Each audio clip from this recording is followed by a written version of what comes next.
Et si on finissait cette année avec un cadeau de Noël pour la communauté? Je vous propose un outil de suivi de projet de crowdfunding, suivi de portefeuille même, je dirais. Alors, il s'agit d'un petit outil sur Excel. Vous aurez simplement à remplir finalement vos projets, vos différentes rentrées d'argent et vous aurez un ensemble de statistiques. Ce dernier est téléchargeable via le lien en description. Bien entendu, il s'agit d'une première version et il y aura également un lien vers une version en ligne qui me permettra de mettre à jour l'outil au fur et à mesure. Mais trêve de bavardage, passons directement au document pour voir comment il fonctionne. Ce document se présente sous la forme d'un document Excel avec plusieurs onglets. Donc vous retrouverez l'ensemble des informations. D'ailleurs, je m'y référerai moi-même ici. Ici, vous pourrez retrouver par où commencer, quelles sont les différentes étapes, quels sont les champs à remplir, comment les remplir, etc. J'ai fait un petit tuto qui est relativement simple et qui va vous permettre de vous y retrouver. On arrive ici sur un écran global qui revient sur les statistiques globales de votre portefeuille. Ici, il s'agit de mon portefeuille professionnel, de mon réel portefeuille professionnel. Et donc, on voit, et donc c'est pour ça notamment qu'on n'a aucune différence entre le TRI brut et le TRI net, puisque je n'ai pas d'imposition directe prélevée à la source. Mais celle de la fiscalité est prise en compte, notamment sur cet outil-là.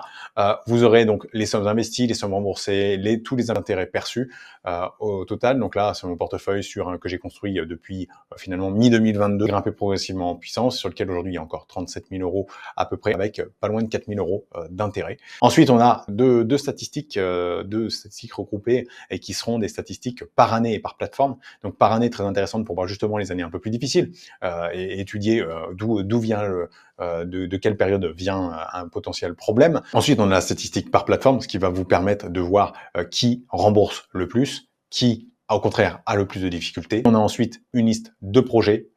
Sur la liste de projets, eh bien, vous saisissez votre projet, toutes les cases vertes, c'est à vous de les saisir, et ensuite, tout est calculé. Donc, on a le nominal restant, on a les intérêts perçus sur ce projet-là, et on a finalement une date d'émission au 12 octobre 2022, et donc là, automatiquement, ça vous calcule la date de fin à partir de la durée nominale et de la potentielle prorogation qu'il peut y avoir, et enfin, on a automatiquement le calcul des projets qui sont en retard. Ce fichier-là n'est prévu que pour une seule monnaie. Alors, c'est marqué euro partout, mais il suffirait de changer le formatage pour avoir un fichier qui s'occupe du dollar. Par contre, il n'est pas multimonnaie. Vous verrez, c'est relativement simple à prendre en main. Il suffira ici de par où commencer.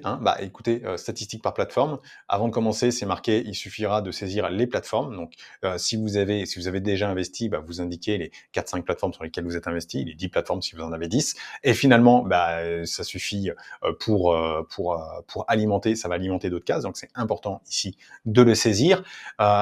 Automatiquement, tous ces champs-là seront calculés. Donc ici, il n'y a rien d'autre à faire. Sur la première page, pareil, il n'y a rien d'autre à faire.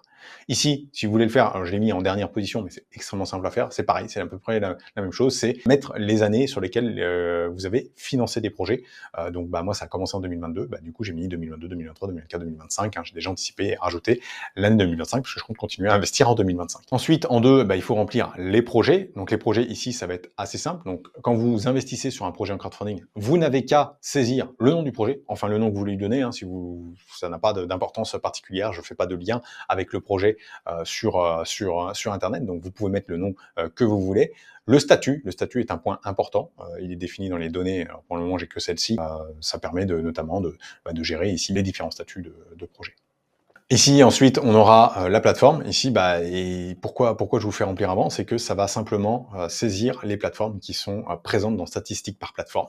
Donc, ça vous permet ça me permet ensuite de regrouper. On a une valeur définie. Ça évite aux gens de faire des fautes d'ordre frappe et puis après de pas pouvoir recouper les données. Le montant investi. Donc, vous tapez simplement ici, par exemple 1000. Automatiquement, ça va formater la chose. Ces cases bleues ici, encore une fois, ce sont des cases à ne pas remplir. Donc ça va être calculé en fonction des flux d'argent que vous aurez mis de l'autre côté. Et on a ensuite la durée nominale. Donc là, ça va être la durée finalement prévue dans le contrat. Et s'il y a une prorogation prévue dans le contrat initial, je parle bien du contrat initial, en tout cas c'est la philosophie que moi je lui ai donnée à cette case, eh bien vous pouvez rajouter la prorogation ici.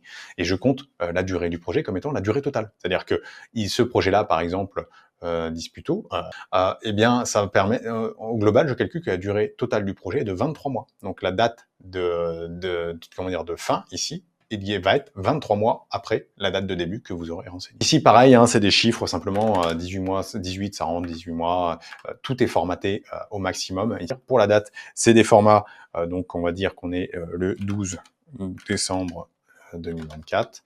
Bon, mauvais exemple parce que ça permet pas, mais c'est simplement un format classique de date que j'ai formaté en texte après.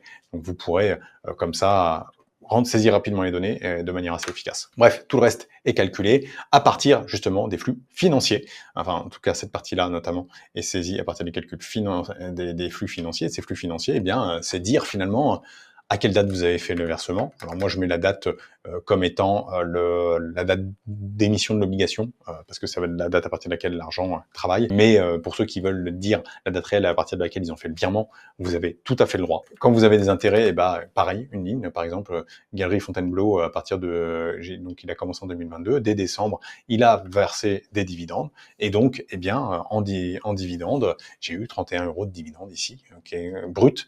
Si vous êtes des investisseurs français, probablement que vous aurez prélèvements sociaux ou prélèvements à l'IR, en tout cas si vous n'avez pas de dispense. Et donc là, il faudra potentiellement saisir les deux, ou alors si vous avez la flemme de faire les deux et de les regrouper, bah, vous les mettez seulement sur une des cases, hein, ça n'a pas d'importance, mais l'idée c'est de pouvoir calculer votre rendement réel brut et votre rendement réel net. Et donc tout ça, ça permet vraiment d'être plus juste sur vos investissements.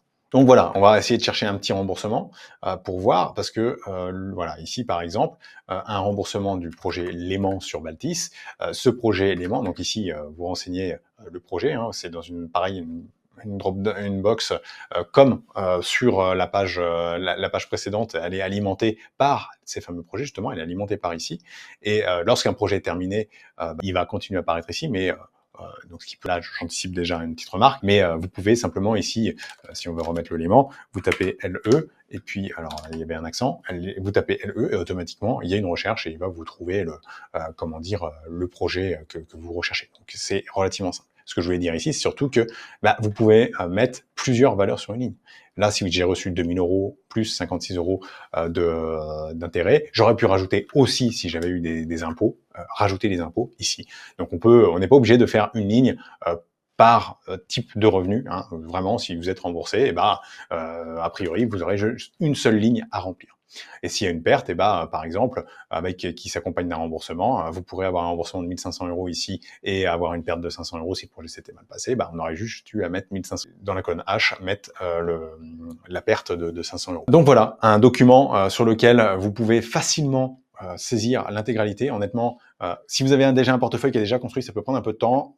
Je l'ai fait pour moi, hein, parce que ce fichier est créé et existe depuis 3-4 mois, donc voilà, hein, j'ai des projets depuis 2022. Mais globalement, j'ai dû passer 3 heures pour remplir le fichier une fois, en reprenant toutes les plateformes, finalement, en regardant tous les projets. Donc pour environ 25 projets, j'ai pris 3 heures, sachant que Clubfunding est assez contraignant, puisque vous avez des virements tous les mois, qui sont plusieurs virements sur lesquels il faut faire attention aux dates, etc., savoir si un n'a pas oublié de payer ce mois-ci. Donc ça peut être un peu contraignant, mais globalement, on arrive à un résultat qui est plutôt satisfaisant. À titre d'information, j'ai utilisé ce document, je l'ai donné à mon comptable pour qu'il puisse derrière faire les calculs qu'il avait besoin en intérêt congrue, etc.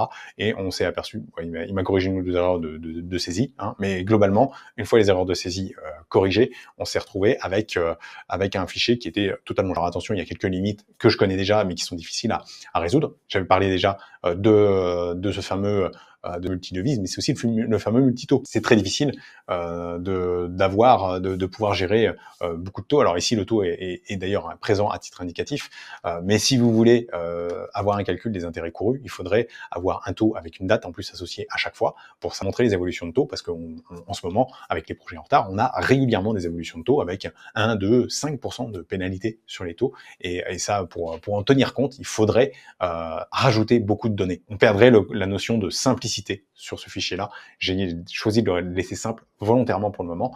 On va voir à l'avenir si on peut améliorer les choses tout en gardant une certaine simplicité.